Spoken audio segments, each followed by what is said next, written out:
kasih siswa-siswi SMP Saverius 2 Bandar Lampung. Selamat pagi. Puji dan syukur marilah kita haturkan kepada Tuhan Yang Maha Esa, karena berkat limpahan rahmat-Nya kita masih bisa berada di tempat ini, di sekolah kita tercinta ini dalam kondisi yang sehat, bahagia, tanpa kekurangan suatu apapun. Terselenggaranya upacara bendera pada pagi hari ini tentu tidak lepas dari peran serta dan usaha dari para petugas upacara dari kelas 8B dan Bapak Ibu guru pendamping yang sudah semenjak minggu yang lalu mereka terus berlatih tanpa kenal lelah dan letih untuk memaksimalkan upacara bendera pada hari ini. Mari kita beri apresiasi yang meriah untuk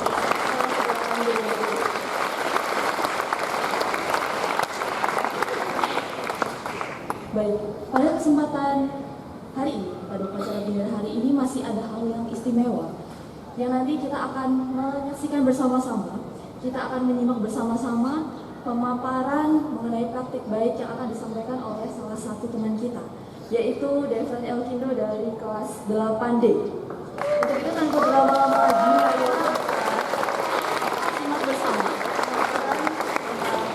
hal positif yang nantinya bisa memotivasi kita semua untuk menjadi lebih baik lagi.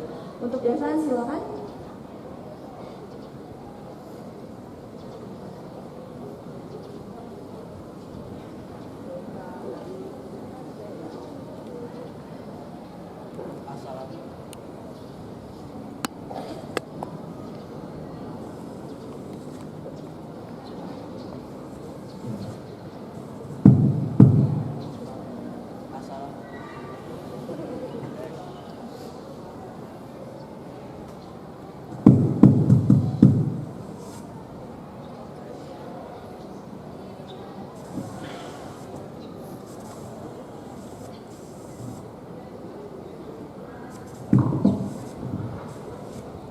Assalamualaikum warahmatullahi wabarakatuh.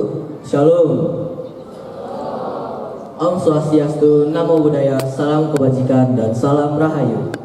Yang terhormat Ibu Sisilia Surasri Adriani SSIMM selaku Kepala SMP Saverius 2, Bapak Ibu Guru SDM dan teman-teman yang saya kasihi.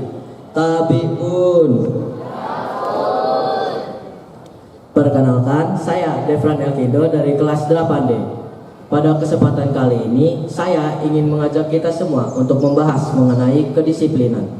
Kedisiplinan merupakan ketaatan, kepatuhan, ataupun keteraturan seseorang dalam menjalani aturan yang berlaku, baik itu aturan yang disepakati bersama ataupun aturan yang ditetapkan oleh otoritas tertentu. Jadi, dengan melaksanakan disiplin, kita dapat menjadi lebih taat, lebih teratur, serta kita dapat menjadi lebih bertanggung jawab lagi. Disiplin juga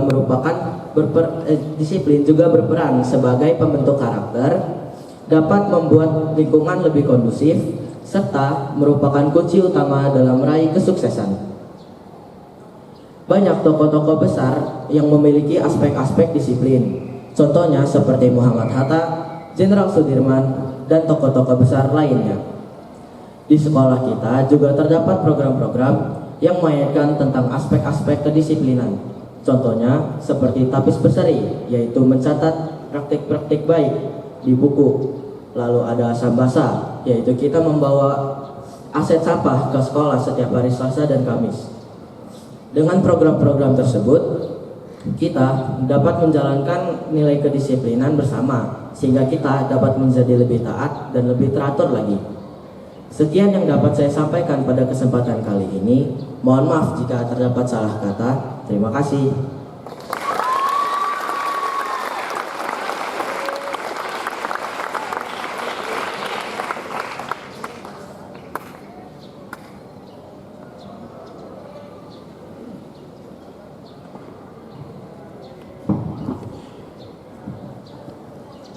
Baik, kita beri tepuk tangan sekali lagi untuk Devran.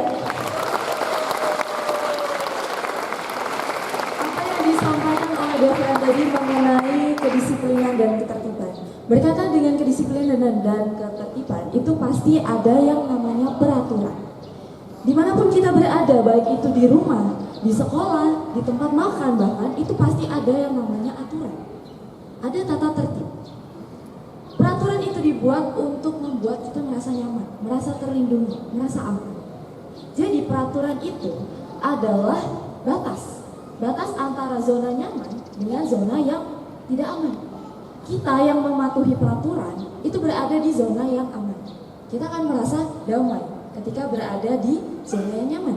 Tapi ketika kita memutuskan untuk melanggar peraturan, kita berada di zona yang tidak aman.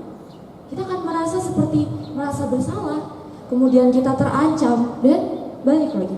Masih banyak lagi dampaknya. Contohnya bagaimana?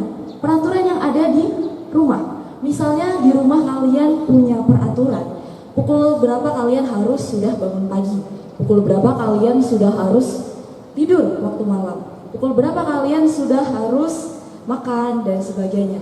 Kemudian kalau di sekolah masih ada peraturan lagi, setiap harinya kita menggunakan seragam apa, kemudian hal-hal apa yang boleh dan tidak boleh kita lakukan setiap hari.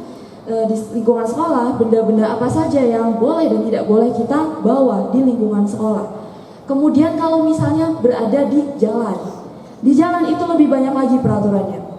Untuk yang membawa kendaraan, ya orang tua kita, ketika mereka bertemu dengan lampu merah, mereka itu harus berhenti, harus menghentikan kendaraannya, menunggu sebentar.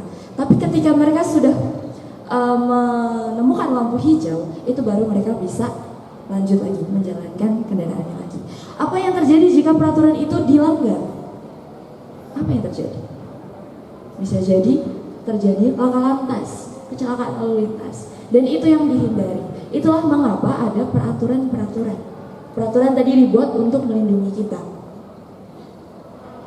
Baik, peraturan-peraturan itu adalah salah satu hal yang penting dalam kehidupan kita.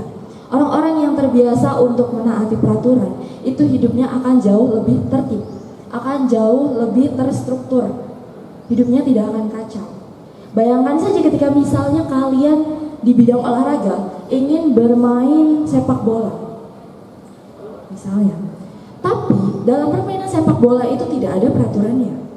Kita tidak tahu ada berapa pemain yang harus ada dalam tim. Kita tidak tahu ada apa saja yang melanggar atau yang tidak melanggar. Kita tidak tahu bagaimana cara bermain sepak bola. Apa yang terjadi?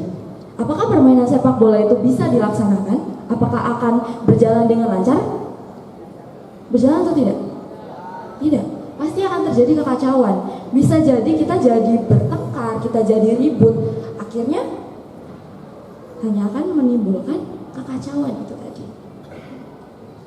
Nah, anak-anak, apapun yang kita lakukan ya, berkaitan dengan kehidupan sosial kita, yang berkaitan tadi dengan peraturan yang tertulis maupun tidak tertulis, itu pasti ada yang disebut dengan sanksi ketika kita tidak memenuhi atau tidak melaksanakan peraturan-peraturan itu.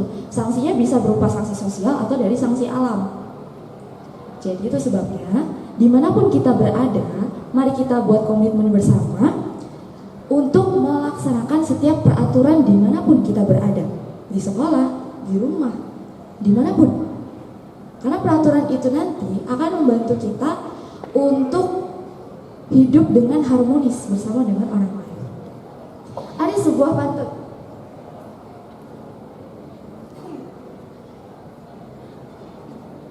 Sebagai penutup, ada sebuah pantun. Libur sekolah ke Gunung Fuji. Pulangnya membawa bunga melati. Semoga disiplin aturan bukan lagi skema janji, tetapi terpatri dan dilaksanakan sepenuh hati. Baik, sekian dari Ibu. Mari kita laksanakan kembali.